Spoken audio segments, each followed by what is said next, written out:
Hi hello viewers, welcome to my channel Sama foods. ನಾನಿವತ್ತು ತುಂಬಾ ವಿಶೇಷವಾದಂತಹ ತುಪ್ಪದ ಅನ್ನ ಮತ್ತು ಮಿಶ್ರ ತರಕಾರಿಗಳ ಬೆಣ್ಣೆ ಕುರ್ಮಾ ರೆಸಿಪಿನ ಶೇರ್ ಮಾಡ್ತಾ ಇದ್ದೀನಿ. ಇವೆರಡರ ಕಾಂಬಿನೇಷನ್ನು ಸೂಪರ್ ಆಗಿರುತ್ತೆ.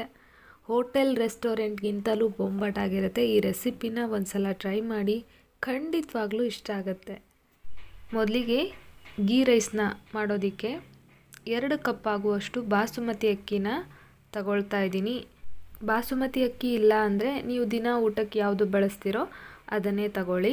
ನಂತರ ಇದನ್ನು ಚೆನ್ನಾಗಿ ತೊಳೆದು ಈ ಅಕ್ಕಿನ ಒಂದು 10ರಿಂದ 15 ನಿಮಿಷ ನಾನು ಚೆನ್ನಾಗಿ ನೆನೆಯೋದಕ್ಕೆ ಬಿಟ್ಬಿಡ್ತೀನಿ. ಅರ್ಧ ಗಂಟೆ ಕೂಡ ಬೇಡ, ಒಂದು 10ರಿಂದ 15 ನಿಮಿಷ ನೆನೆದ್ರೆ ಸಾಕು. ನಂತರ ಒಂದು ಕುಕ್ಕರ್ನ ಇಟ್ಕೊಂಡಿದ್ದೀನಿ. ಕುಕ್ಕರ್ಗೆ 3 ಚಮಚ ಆಗುವಷ್ಟು ತುಪ್ಪನ ಸೇರಿಸ್ತಾ ಇದ್ದೀನಿ. ತುಪ್ಪ ಚೆನ್ನಾಗಿ ಬಿಸಿ ಆದ ನಂತರ ಒಂದು ಸ್ವಲ್ಪ ಗೋಡಂಬಿನ ಹಾಕಿ ಚೆನ್ನಾಗಿ ಫ್ರೈ ಮಾಡಿ ಸೈಡಲ್ಲಿ ಎತ್ತಿಟ್ಕೊಳ್ತೀನಿ. ಇದ್ರ ಜೊತೆಗೆ ನೀವು ದ್ರಾಕ್ಷಿ ಕೂಡ ಹಾಕಿ ಚೆನ್ನಾಗಿರುತ್ತೆ, ಬಟ್ ನಮ್ಗೆ ಇಷ್ಟ ಆಗಲ್ಲ, ಹಾಗಾಗಿ ನಾನು ಸೇರಿಸ್ತಾ ಇಲ್ಲ. ನಂತರ ಅದೇ ತುಪ್ಪಕ್ಕೆ ಒಂದು ಪಲಾವ್ ಎಲೆ, ಒಂದು ಚಕ್ರ ಮೊಗ್ಗು, ಒಂದು ಏಲಕ್ಕಿ, ಹಾಗೆ ಸ್ವಲ್ಪ ಚಕ್ಕೆ, ಲವಂಗ, ಮೆಣಸು, ಕಲ್ಲು ಹೂನ ಸೇರಿಸ್ತಾ ಇದ್ದೀನಿ. ಜೊತೆಗೆ ಒಂದು ಅರ್ಧ ಚಮಚದಷ್ಟು ಜೀರಿಗೆ, 1/4 ಚಮಚದಷ್ಟು ಸೋಂಪನ್ನು ಸೇರಿಸ್ತಾ ಇದ್ದೀನಿ. ಸ್ವಲ್ಪ ಶಾಜೀರ. ನಾನಿಲ್ಲಿ ಕಡಿಮೆ ಕ್ವಾಂಟಿಟಿನಲ್ಲಿ ಮಾಡ್ತಾ ಇರೋದ್ರಿಂದ ಸ್ವಲ್ಪನೇ ಆ್ಯಡ್ ಮಾಡ್ತಾ ಇದ್ದೀನಿ. ನಂತರ ಒಂದು ಮೆಣಸಿನ್ಕಾಯಿನ ಉದ್ದುದಕ್ಕೆ ಕಟ್ ಮಾಡಿ ಸೇರಿಸಿ ಚೆನ್ನಾಗಿ ಫ್ರೈ ಮಾಡ್ಕೊಳ್ತಾ ಇದ್ದೀನಿ. ಜೊತೆಗೆ ಒಂದು ಮೀಡಿಯಮ್ ಸೈಜ್ ಈರುಳ್ಳಿನ ಉದ್ದಕ್ಕೆ ಕಟ್ ಮಾಡಿ ಚೆನ್ನಾಗಿ ತುಪ್ಪದಲ್ಲಿ ಫ್ರೈ ಮಾಡ್ಕೋಬೇಕು. ಈರುಳ್ಳಿ ಬಣ್ಣ ಕಂಪ್ಲೀಟಾಗಿ ಚೇಂಜ್ ಆಗಿ ಈರುಳ್ಳಿ ತುಂಬ ಚೆನ್ನಾಗಿ ಫ್ರೈ ಆಗಬೇಕು. ಜೊತೆಗೆ ಕೊತ್ತಂಬರಿ ಸೊಪ್ಪನ್ನು ಸಹ ಸೇರಿಸಿ ಚೆನ್ನಾಗಿ ಫ್ರೈ ಮಾಡ್ಕೊಳ್ತೀನಿ. ಈಗ ಶುಂಠಿ ಬೆಳ್ಳುಳ್ಳಿ ಪೇಸ್ಟನ್ನು ಆ್ಯಡ್ ಮಾಡಿ ಚೆನ್ನಾಗಿ ಮಿಕ್ಸ್ ಮಾಡ್ಕೊಳ್ತಾ ಇದ್ದೀನಿ. ನಾನಿಲ್ಲಿ 1 ಚಮಚ ಆಗುವಷ್ಟು ಶುಂಠಿ ಬೆಳ್ಳುಳ್ಳಿ ಪೇಸ್ಟನ್ನು ಬಳಸಿದ್ದೀನಿ. ಇವಾಗ ನೋಡಿ, ಈರುಳ್ಳಿ ಕಂಪ್ಲೀಟಾಗಿ ಫ್ರೈ ಆಗಿದೆ. ಚೂರು ಹಸಿ ವಾಸನೆ ಇಲ್ದಂಗೆ ಈರುಳ್ಳಿನ ಫ್ರೈ ಮಾಡಿಕೊಂಡ್ರೆ ಈ ಗೀ ರೈಸು ತುಂಬ ಚೆನ್ನಾಗಿರುತ್ತೆ. ಈಗ ನೆನೆಸಿಟ್ಕೊಂಡಿರೋಂತಹ ಅಕ್ಕಿನ ನೀರನ್ನು ಬಸಿದು ಆ ಅಕ್ಕಿನ ಇದ್ರ ಜೊತೆಗೆ ಸೇರಿಸಿ ಚೆನ್ನಾಗಿ ಅಕ್ಕಿನ ಸಹ 1ರಿಂದ 1.5 ನಿಮಿಷ ತುಪ್ಪದಲ್ಲಿ ಫ್ರೈ ಮಾಡ್ಕೊಳ್ತೀನಿ. ನೋಡಿ, ಈಗ ಅಕ್ಕಿ ಚೆನ್ನಾಗಿ ಫ್ರೈ ಆಗಿದೆ ತುಪ್ಪದಲ್ಲಿ. ಈಗ ನಾನು ಇದಕ್ಕೆ ಯಾವ ಕಪ್ಪಲ್ಲಿ 2 ಕಪ್ ಅಕ್ಕಿನ ತಗೊಂಡಿದ್ನೋ ಆ ಕಪ್ಪಿಂದ 3/4 ಕಪ್ ಆಗುವಷ್ಟು ಹಾಲನ್ನ ಸೇರಿಸ್ತಾ ಇದ್ದೀನಿ. ಹಾಲು ಗೀ ರೈಸ್ಗೆ ತುಂಬ ಒಳ್ಳೆ ಟೇಸ್ಟ್ ಕೊಡುತ್ತೆ, ಮಿಸ್ ಮಾಡಲೇಬೇಡಿ, ಚೆನ್ನಾಗಿರುತ್ತೆ ಹಾಕಿ. ಈಗ ಹಾಲು ಹಾಕಿದ ನಂತರ ಚೆನ್ನಾಗಿ ಮಿಕ್ಸ್ ಮಾಡ್ಕೊಳ್ತಾ ಇದ್ದೀನಿ. ನಾನಿಲ್ಲಿ ಟೋಟಲಾಗಿ 2 ಕಪ್ಪಷ್ಟು ಅಕ್ಕಿಗೆ 3/4 ಕಪ್ಪು ಹಾಲು, 3 ಕಪ್ಪು ನೀರನ್ನು ಸೇರಿಸ್ತಾ ಇದ್ದೀನಿ. ಟೋಟಲಾಗಿ 3/4 ಕಪ್ ಆಗುವಷ್ಟು ಅಕ್ಕಿ ಬೇಯೋದಕ್ಕೆ ಸೇರಿಸಿದ್ದೀನಿ. ಹಾಲು ಮತ್ತು ನೀರನ್ನು ಸೇರಿಸಿ ಈಗ ಚೆನ್ನಾಗಿ ಮಿಕ್ಸ್ ಮಾಡ್ಕೊಳ್ತಾ ಇದ್ದೀನಿ. ಕೊನೆಯಲ್ಲಿ ರುಚಿಗೆ ತಕ್ಕಷ್ಟು ಉಪ್ಪನ್ನು ಸೇರಿಸಿ ಇನ್ನೊಂದು ಸಲ ಚೆನ್ನಾಗಿ ಮಿಕ್ಸ್ ಮಾಡಿಕೊಂಡು ಕುಕ್ಕರ್ ಲಿಡ್ನ ಕ್ಲೋಸ್ ಮಾಡಿ 2 ವಿಜಿಲ್ನ ತಗೊಳ್ತೀನಿ ಹೈ ಫ್ಲೇಮಲ್ಲಿ. ಮೀಡಿಯಮ್ ಫ್ಲೇಮಲ್ಲಾದರೆ ಒಂದೇ ವಿಜಿಲ್ ಸಾಕಾಗುತ್ತೆ. ನೋಡಿ, ಇವಾಗ ಹೈ ಫ್ಲೇಮಲ್ಲಿ 2 ವಿಜಿಲ್ ಆಗಿದೆ.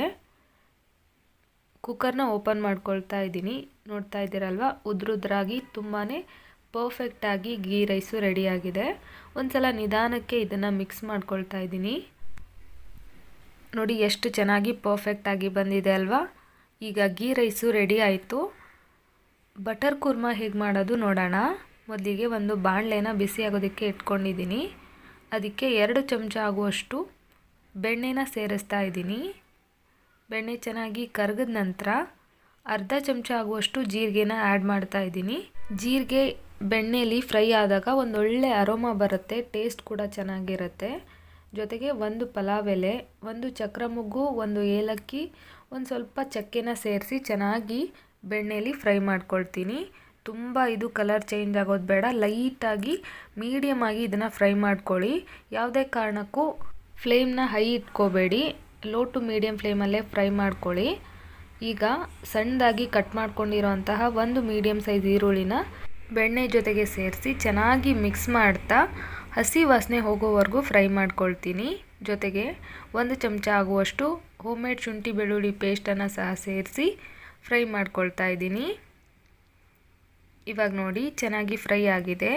ಈಗ ನಾನು 1 ಚಮಚ ಆಗುವಷ್ಟು ಅಚ್ಕಾರದ ಪುಡಿನ ಸೇರಿಸ್ತಾ ಇದ್ದೀನಿ. 1 ಚಮಚ ಪಾವ್ ಭಾಜಿ ಮಸಾಲಾನ ಸೇರಿಸ್ತಾ ಇದ್ದೀನಿ. ಈ ಕುರ್ಮಾಗೆ ಈ ಪಾವ್ ಭಾಜಿ ಮಸಾಲ ಸೀಕ್ರೆಟ್ ಇಂಗ್ರೀಡಿಯೆಂಟ್ ಅಂತಲೇ ಹೇಳ್ಬೋದು. ಒಳ್ಳೆ ಟೇಸ್ಟ್ ಕೊಡುತ್ತೆ. ಜೊತೆಗೆ ಅರ್ಧ ಚಮಚದಷ್ಟು ಅರಿಶಿನದ ಪುಡಿ, 1 ಚಮಚ ಧನಿಯಾ ಪುಡಿನ ಸೇರಿಸ್ತಾ ಇದ್ದೀನಿ. ಮನೆಯಲ್ಲೇ ಮಾಡ್ಕೊಂಡಿರೋಂತಹ ಗರಂ ಮಸಾಲಾನ ಸ್ವಲ್ಪ ಆ್ಯಡ್ ಮಾಡ್ತಾ ಇದ್ದೀನಿ. ಗರಂ ಮಸಾಲ ಹೋಮ್ ಮೇಡ್ ಆಗಿರೋದ್ರಿಂದ ತುಂಬ ಫ್ಲೇವರ್ ಇರುತ್ತೆ. ಸ್ವಲ್ಪ ಹಾಕಿದ್ರೂ ಸಾಕಾಗತ್ತೆ. ಈಗ ಇದೆಲ್ಲನೂ ಚೆನ್ನಾಗಿ ಫ್ರೈ ಮಾಡ್ಕೊಳ್ತೀನಿ. ಬೆಣ್ಣೆಲಿ ಈ ಮಸಾಲೆಗಳೆಲ್ಲ ಚೆನ್ನಾಗಿ ಫ್ರೈ ಆದರೆ ಕುರ್ಮಾ ಒಳ್ಳೆ ಕಲರು ಬರುತ್ತೆ, ಟೇಸ್ಟ್ ಕೂಡ ಚೆನ್ನಾಗಿರುತ್ತೆ. ಇವಾಗ ಮಸಾಲೆಗಳೆಲ್ಲ ಚೆನ್ನಾಗಿ ಫ್ರೈ ಆಗಿದೆ. ಈಗ ನಾನು 2 ಮೀಡಿಯಮ್ ಸೈಜ್ ಟೊಮ್ಯಾಟೋನ ಸಣ್ಣದಾಗಿ ಕಟ್ ಮಾಡಿ ಸೇರಿಸಿ ಚೆನ್ನಾಗಿ ಫ್ರೈ ಮಾಡ್ಕೊಳ್ತಾ ಇದ್ದೀನಿ. ಜೊತೆಗೆ ರುಚಿಗೆ ತಕ್ಕಷ್ಟು ಉಪ್ಪನ್ನ ಸಹ ಆ್ಯಡ್ ಮಾಡ್ತಾ ಇದ್ದೀನಿ. ಉಪ್ಪು ಸೇರಿಸಿದ ನಂತರ ಇನ್ನೊಂದು ಸಲ ಚೆನ್ನಾಗಿ ಮಿಕ್ಸ್ ಮಾಡ್ಕೋಬೇಕು. ಟೊಮ್ಯಾಟೊ ಕಂಪ್ಲೀಟಾಗಿ ಸಾಫ್ಟಾಗಿ ಬೇಯೋವರೆಗೂ ಚೆನ್ನಾಗಿ ಫ್ರೈ ಮಾಡ್ಕೋಬೇಕು. ಇವಾಗ ನೋಡಿ ಟೊಮ್ಯಾಟೊ ಚೆನ್ನಾಗಿ ಫ್ರೈ ಆಗಿದೆ. ಈಗ ನಾನು ಒಂದು ದೊಡ್ಡ ಆಲೂಗಡ್ಡೆನ ಸಿಪ್ಪೆ ಎಲ್ಲ ತೆಗೆದು ಸಣ್ಣದಾಗಿ ಕಟ್ ಮಾಡಿ ನೀರಲ್ಲಿ ಹಾಕಿಟ್ಟಿದ್ದೆ, ಕಲರ್ ಚೇಂಜ್ ಆಗಬಾರ್ದು ಅಂತ. ಆಲೂಗಡ್ಡೆನ ಸೇರಿಸ್ತಾ ಇದ್ದೀನಿ. ಜೊತೆಗೆ ಸ್ವಲ್ಪ ಬಟಾಣಿ, ಸಣ್ಣದಾಗಿ ಕಟ್ ಮಾಡ್ಕೊಂಡಿರೋಂತಹ ಕ್ಯಾರೆಟು, ಬೀನ್ಸನ್ನು ಸೇರಿಸ್ತಾ ಇದ್ದೀನಿ. ನಾನಿಲ್ಲಿ ತಗೊಂಡಿರೋಂತಹ ತರಕಾರಿಗಳನ್ನು ಸಣ್ಣದಾಗಿ ಕಟ್ ಮಾಡಿದ್ದೀನಿ. ಯಾಕಂದರೆ ನಾನಿಲ್ಲಿ ಕುಕ್ಕರಲ್ಲಿ ಕುರ್ಮಾ ಮಾಡ್ತಾ ಇಲ್ಲ, ಕಡಾಯಲ್ಲಿ ಮಾಡ್ತಾ ಇರೋದ್ರಿಂದ ತುಂಬ ಬೇಗ ಬೇಯುತ್ತೆ ಅನ್ನೋ ಕಾರಣಕ್ಕೆ. ಈಗ ಇದ್ರ ಮೇಲ್ಗಡೆ ಒಂದು ಲಿಡ್ನ ಕ್ಲೋಸ್ ಮಾಡಿ ಲೋ ಫ್ಲೇಮಲ್ಲಿ ಚೆನ್ನಾಗಿ ತರಕಾರಿಗಳೆಲ್ಲ ಬೇಯಲಿ. ಅಲ್ಲಿವರೆಗೂ ಒಂದು ಮಸಾಲೆನ ರೆಡಿ ಮಾಡ್ಕೊಳ್ಳೋಣ. ಅದಕ್ಕೆ ಒಂದು ಸಣ್ಣ ಮಿಕ್ಸಿ ಜಾರ್ನ ತಗೊಂಡಿದ್ದೀನಿ. ಒಂದು ಸ್ವಲ್ಪ ಗೋಡಂಬಿನ ಸೇರಿಸ್ತಾ ಇದ್ದೀನಿ. ಒಂದು ಸಣ್ಣ ಕಪ್ಪಷ್ಟು ಫ್ರೆಶ್ ತೆಂಗಿನಕಾಯಿ ತುರಿ, ಸ್ವಲ್ಪ ಕೊತ್ತಂಬರಿ ಸೊಪ್ಪು, ಒಂದು ಸ್ವಲ್ಪ ಪುದೀನ ಸೊಪ್ಪು, ಇದ್ರ ಜೊತೆಗೆ ಒಂದೇ ಒಂದು ಹಸಿಮೆಣಸು.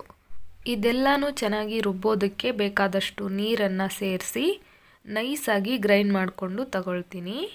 ಇವಾಗ ನೋಡ್ತಾ ಇದ್ದೀರಲ್ವ, ತುಂಬಾ ನೈಸಾಗಿ ಗ್ರೈಂಡ್ ಮಾಡಿಕೊಂಡು ತಗೊಂಡಿದ್ದೀನಿ. ಈ ಥರ ಆದರೆ ಕುರ್ಮಾ ಚೆನ್ನಾಗಿರುತ್ತೆ. ತರಿಯಾಗಿ ರುಬ್ಕೋಬೇಡಿ, ಆದಷ್ಟು ನೈಸಾಗಿ ಗ್ರೈಂಡ್ ಮಾಡಿಕೊಂಡು ತಗೊಳ್ಳಿ. ಈಗ ತರಕಾರಿಗಳೆಲ್ಲ ಚೆನ್ನಾಗಿ ಬೆಂದಿದೆ. ಒಂದು ಸಲ ಚೆನ್ನಾಗಿ ಮಿಕ್ಸ್ ಮಾಡ್ಕೊಳ್ತೀನಿ. ಫ್ರೆಂಡ್ಸ್, ನೀವೇನಾದರೂ ನಮ್ಮ ಚಾನಲ್ನ ಫಸ್ಟ್ ಟೈಮ್ ವಿಸಿಟ್ ಮಾಡಿದರೆ ಪ್ಲೀಸ್ ನಮ್ಮ ಚಾನಲ್ನ ಸಬ್ಸ್ಕ್ರೈಬ್ ಮಾಡ್ಕೊಳ್ಳಿ, ಸಪೋರ್ಟ್ ಮಾಡಿ. ಹಾಗೆ ವಿಡಿಯೋ ಇಷ್ಟ ಆದರೆ ಒಂದು ಲೈಕ್ ಸಹ ಮಾಡಿ.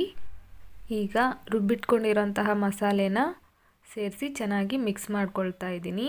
ಇದ್ರ ಜೊತೆಗೆ ಮಿಕ್ಸಿ ಜಾರಲ್ಲಿ ಸ್ವಲ್ಪ ನೀರನ್ನು ಸೇರಿಸಿ ಅದನ್ನು ಸಹ ಆ್ಯಡ್ ಮಾಡಿ ಚೆನ್ನಾಗಿ ಮಿಕ್ಸ್ ಮಾಡ್ಕೊಳ್ತಾ ಇದ್ದೀನಿ. ಈ ಮಸಾಲೆನ ಸ್ವಲ್ಪ ಹೊತ್ತು ತರಕಾರಿಗಳ ಜೊತೆಗೆ ಬಾಡಿಸ್ಕೋಬೇಕು. ಮಸಾಲೆಲೂ ಹಸಿ ವಾಸನೆ ಇರುತ್ತಲ್ವ, ಅದಕ್ಕಾಗಿ 1-2 ನಿಮಿಷ ಚೆನ್ನಾಗಿ ಫ್ರೈ ಮಾಡ್ಕೊಂಡ ನಂತರ ನಮಗೆ ತೆಳು ಬೇಕಾ ಗಟ್ಟಿ ಬೇಕಾ ಅಂತ ನೋಡಿಕೊಂಡು ನೀರನ್ನು ಸೇರಿಸಿ ಕನ್ಸಿಸ್ಟೆನ್ಸಿನ ಅಡ್ಜಸ್ಟ್ ಮಾಡ್ಕೊಳ್ಳಿ. ನಾನಿಲ್ಲಿ ಇನ್ನೊಂದು ಸಣ್ಣ ಕಪ್ ಆಗುವಷ್ಟು ನೀರನ್ನ ಸೇರಿಸಿ ಚೆನ್ನಾಗಿ ಮಿಕ್ಸ್ ಮಾಡ್ಕೊಂಡಿದ್ದೀನಿ. ಈಗ ಇದ್ರ ಮೇಲ್ಗಡೆ ಒಂದು ಲಿಡ್ನ ಕ್ಲೋಸ್ ಮಾಡಿ ಲೋ ಟು ಮೀಡಿಯಮ್ ಫ್ಲೇಮಲ್ಲಿ 4-5 ನಿಮಿಷ ಚೆನ್ನಾಗಿ ಬೇಯಿಸ್ಕೊಂಡಿದ್ದೀನಿ. ತರಕಾರಿಗಳೆಲ್ಲ ಸಾಫ್ಟಾಗಿ ಚೆನ್ನಾಗಿ ಬೇಯೋವರೆಗೂ ಸ್ವಲ್ಪ ಹೊತ್ತು ಬೇಯಿಸ್ಕೋಬೇಕು. ನಿಮಗೆ ಬಾಣಲೆಯಲ್ಲಿ ಮಾಡೋಕ್ಕೆ ಇಷ್ಟ ಇಲ್ಲ ಅಂದರೆ ಕುಕ್ಕರಲ್ಲಿ ಮಾಡಿದ್ರೆ ತುಂಬ ಈಸಿಯಾಗಿ ಬೇಗ ಆಗಿಬಿಡುತ್ತೆ. ಈಗ ಕೊನೆಯಲ್ಲಿ ಸ್ವಲ್ಪ ಕೊತ್ತಂಬರಿ ಸೊಪ್ಪನ್ನು ಸಹ ಸೇರಿಸಿ ಗ್ಯಾಸ್ ಫ್ಲೇಮ್ನ ಆಫ್ ಮಾಡಿದ್ರೆ ಮಿಶ್ರ ತರಕಾರಿಗಳ ರುಚಿಯಾದಂತಹ ಬೆಣ್ಣೆ ಕುರ್ಮಾ ರೆಡಿ ಆಯಿತು. ನಾವೀಗ ಇದನ್ನು ಸರ್ವ್ ಮಾಡ್ಕೊಳ್ಳೋಣ. ನಾನಿಲ್ಲಿ ಕಡಿಮೆ ಕ್ವಾಂಟಿಟಿನಲ್ಲಿ ಮಾಡಿ ತೋರಿಸಿದ್ದೀನಿ. ನಿಮಗೆ ಜಾಸ್ತಿ ಬೇಕು ಅಂದರೆ ಕ್ವಾಂಟಿಟಿನ ಡಬಲ್ ಮಾಡ್ಕೊಳ್ಳಿ. 1 ಹಾಕಿರೋ ಕಡೆ 2 ಹಾಕಿ ಮಾಡ್ಕೊಳ್ಳಿ, ತುಂಬ ಚೆನ್ನಾಗಾಗುತ್ತೆ. ಕೊನೆಯಲ್ಲಿ ನಾನು ಫ್ರೈ ಮಾಡಿಟ್ಕೊಂಡಿರೋಂತಹ ಗೋಡಂಬಿನ ಗಾರ್ನಿಷ್ ಮಾಡಿದ್ದೀನಿ. ನೋಡಿ ಎಷ್ಟು ಚೆನ್ನಾಗಿ ಉದ್ರುದ್ರಾಗಿ ಸೂಪರಾಗಿ ತುಪ್ಪದ ಅನ್ನ ರೆಡಿಯಾಗಿದೆ ಅಂತ.